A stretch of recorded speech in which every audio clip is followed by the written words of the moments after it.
नमस्कार दोस्तों, एक बार फिर से आपके परिवार शिव क्लासेज में स्वागत है। आज हम लोग पढ़ेंगे बेलन। इसको इंग्लिश में बोलते हैं सिलेंडर।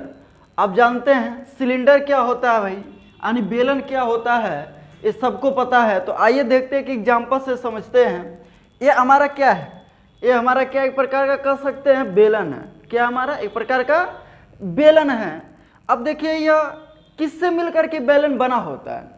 अब यहाँ ध्यान समझिए, मान लीजिए ये आपका क्या है, लौकी है। आप इसको जब काटेंगे यानी काटेंगे तो एक लौकी आप कह सकते हैं छोटा सा पार्ट्स मिलेगा, यानी वृत्त की तरह मिलेगा।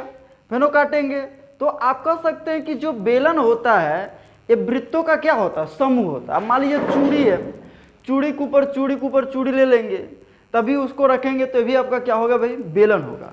अर्थात कह सकते हैं कि जो बेलन होता है यह वृत्तों का समूह होता है। यह आपका क्या है भाई, यानी कि एक प्रकार का बेलन है। तो अब देखिए इसमें क्या क्या चीजें पूछी जाती है, यहाँ डायग्राम से भी हम लोग समझा गया है। तो आइए देखते हैं, चर्चा करते हैं। आप जानते हैं ना भाई, यहाँ ध्यान से समझिएगा। देखिए पहला चीज इसमें क्या होता है, ये आपका बेलन है तो यह क्या होता है, इसकी त्रिज्या कहलाती है। यह क्या कहलाती है भाई, आपकी त्रिज्या। ये आर, यह क्या कहलाता है, इसकी ऊंचाई कहलाता है। क्या कहलाता है भाई, इसकी ऊंचाई कहलाता है। तो आपके एग्जाम में क्या चीज पूछा जाता है, कैसे कैसे पूछा जाता है, तो आइए चर्चा हम लोग करते हैं। ये आपके एग्जाम में जो पूछा जाता है यानी कि बेलन का आयतन पूछा जाता है। क्या पूछा जाता है भाई, बेलन का आयतन। अब यहां ध्यान समझिए, बेलन का आयतन पूछा जाता है। आयतन कहने का मतलब यह है कि इसमें आप कितना पानी रख सकते हैं, यानी कि ये आपका थर्मस है, इसमें कितना पानी आप कह सकते हैं रखे हैं, यानी डाल सकते हो, वही क्या कहलाता है, आपका आयतन कहलाता है। तो अब यहाँ ध्यान से समझिएगा। अब देखिए इसको आप कैसे लगाएंगे, यहाँ ध्यान से समझिए। देखिए इसका आयतन आप कैसे ज्ञात करेंगे। अभी मैं बोला हूँ कि जो बेलन होता है वो वृत्तों का समूह होता है। अगर जो कह सकते हैं एक वृत्त का हम क्षेत्रफल ज्ञात कर लें और इसके ऊंचाई से गुणा कर दें तो इसका आयतन एक नहीं आएगा, आएगा ना भाई। तो आप कह सकते हैं कि जो वृत्त का क्षेत्रफल होता है वो क्या होता है भाई, ये आपका पाई क्या होता है, पाई आर स्क्वायर होता है। ठीक, पाई आर स्क्वायर, इसका क्षेत्रफल ज्ञात कर लिए और ऊंचाई से गुणा कर दें तो ये आपका पाई आर स्क्वायर एच, ये हमारा क्या हो जाएगा, ये आपका बेलन का क्या आ जाएगा भाई, ये आपका क्या हो जाएगा, आयतन हो जाएगा। यहां तक क्लियर, समझ में आ रहा। अब आइए इसका वक्र पृष्ठ क्या होता है, यानी कि वक्र पृष्ठ, बेलन का वक्र पृष्ठ। अब वक्र पृष्ठ कहने का मतलब क्या है, यानी कि इसके किनारे किनारे वाला जो स्टील लगा है वही आपका क्या होता है, वक्र पृष्ठ कहलाता है। ठीक है, अब देखिए इसका वक्र पृष्ठ क्या होगा, आप क्या करेंगे, यानी इसका आधार का परिमाप ज्ञात कर लें, परिधि ज्ञात कर लें, ऊंचाई से गुणा कर दें तो हमारा क्या वक्र पृष्ठ आ जाएगा। अर्थात अभी मैं ट्रिक बताऊंगा, तुरंत सबका आ जाएगा। देखिए हाँ, ये दो है ना, दो को पहले भेज दीजिए, यानी जब दो को पहले भेजेंगे तो 2 पाई आर एच, ये आपका क्या हो जाएगा, ये आपका वक्र पृष्ठ हो जाएगा। क्लियर है, समझ में आ रहा। अब आइए, यानी इसका संपूर्ण पृष्ठ पूछता है, यानी आपके एग्जाम में क्या पूछता है भाई, संपूर्ण यानी कि पृष्ठ पूछता है। तो संपूर्ण पृष्ठ कहने का मतलब क्या है, देखिए वक्र पृष्ठ, ये आपका हो गया वक्र पृष्ठ, और ये भी आपका क्या है, यानी वृत्त है, इसका क्षेत्रफल ज्ञात कर लो, और ऊपर वाला भी वृत्त है, तो यही हमारा क्या कहलाएगा, संपूर्ण पृष्ठ कहलाएगा। अर्थात यहाँ देखिए वक्र पृष्ठ हमारा 2 पाई आर एच होता है, और हमारा आधार का क्षेत्रफल ये आपका पाई आर स्क्वायर हो गया, और चूंकि 2 है भाई, 2 वृत्त है तो आप क्या कर देंगे, यहाँ 2 लिख लेंगे। यहाँ क्या कॉमन, देखिए 2 पाई आर है, यहाँ 2 पाई आर है, तो यहाँ कॉमन करेंगे तो 2 पाई आर और हमारा क्या हो जाएगा, एच प्लस आर हो जाएगा। क्लियर है, समझ में आ रहा। तो ये हमारा क्या हो जाएगा भाई, ये आपका कह सकते हैं ये आपका बेलन का संपूर्ण पृष्ठ हो जाएगा।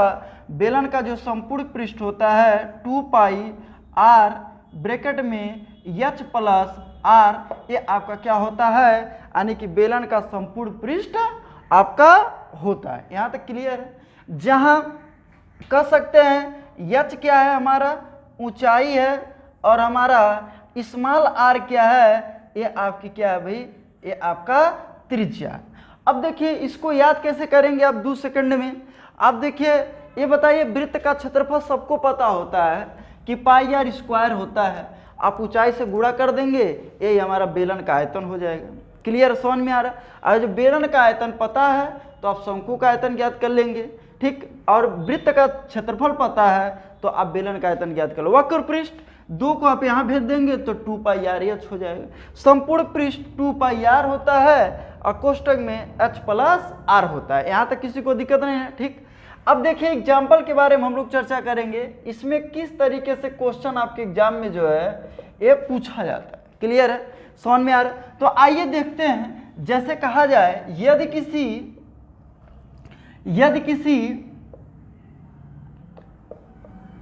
किसी बेलन की त्रिज्या और ऊंचाई क्रमशः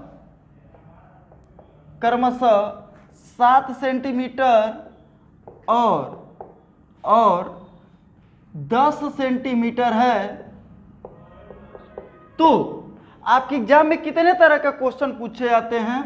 तो ये आपका पहला पूछा जाएगा नंबर 1, इसका आयतन क्या होगा, आयतन नंबर 1। दूसरा आपके एग्जाम में पूछा जाएगा वक्र पृष्ठ क्या होगा, वक्र पृष्ठ क्या होगा, ये आपका वक्र पृष्ठ। तीसरा आपके एग्जाम में पूछा जाएगा ये आपका संपूर्ण पृष्ठ क्या होगा। तो कुछ नहीं करना है, आप क्या करेंगे भाई, फार्मूला अप्लाई कर देंगे, सारा का सारा जो है आपका आंसर आ जाएगा। देखिए आयतन, तो आयतन का formula pi r square h. तो पाई का वैल्यू सबको पता है कि 22/7 होता है आर स्क्वायर। आर का मान कितना दिया भाई, आर बराबर कितना दिया 7 और एच बराबर कितना दिया हमारा 10। तो ये आपका क्या हो जाएगा, यानी 7 × 7 और एच कितना है भाई, एच जो है हमारा 10 है, तो 7 से 7 कैंसिल हो जाएगा।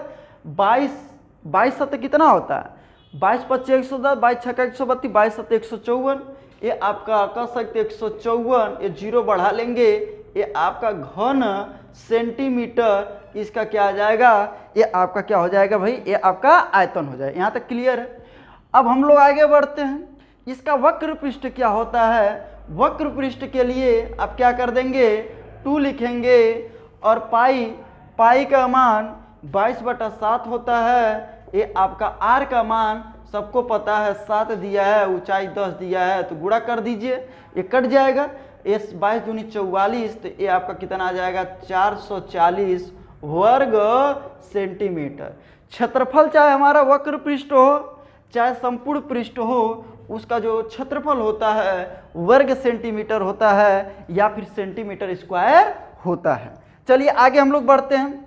संपूर्ण पृष्ठ के लिए आप क्या करेंगे, यहाँ देखिए या 2 है, पाई का वैल्यू क्या होता है 22/7 और आर का मान क्या है हमारा भाई, आर का जो मान है ये हमारा कितना है, आर बराबर 7 है, तो आप यहाँ 7 लिख लेंगे। और देखिए एच प्लस आर, एच का मान कितना है 10 और आर का मान 7 है, तो आप 7 से 7 कट जाएगा और इसका गुणा कर देंगे, 22 दूनी 44 हो जाएगा और 10 और 17 और 17 चौको 68 का 8 हो जाएगा, हासिल 6, 17 चौको 68 और 68 और 6 मिलकर कितना आ जाएगा 74। ये आप कह सकते हैं कि ये आपका 748 वर्ग सेंटीमीटर, ये आपका क्या आ जाएगा, आंसर आ जाएगा। तो इस तरीके से बेलन के प्रश्न जो है आप जो है इस तरीके से लगा सकते हैं। इतने तरह के प्रश्न आपके बेलन में पूछे जाते हैं। अभी हम लोग रूल पढ़ रहे हैं, टेलर चल रहा है, अभी पिक्चर बाकी है। इसके आगे हम लोग मिलते हैं नेक्स्ट वीडियो में। वीडियो पसंद आया तो इसे लाइक कीजिएगा, शेयर कीजिएगा, सब्सक्राइब कीजिएगा। धन्यवाद।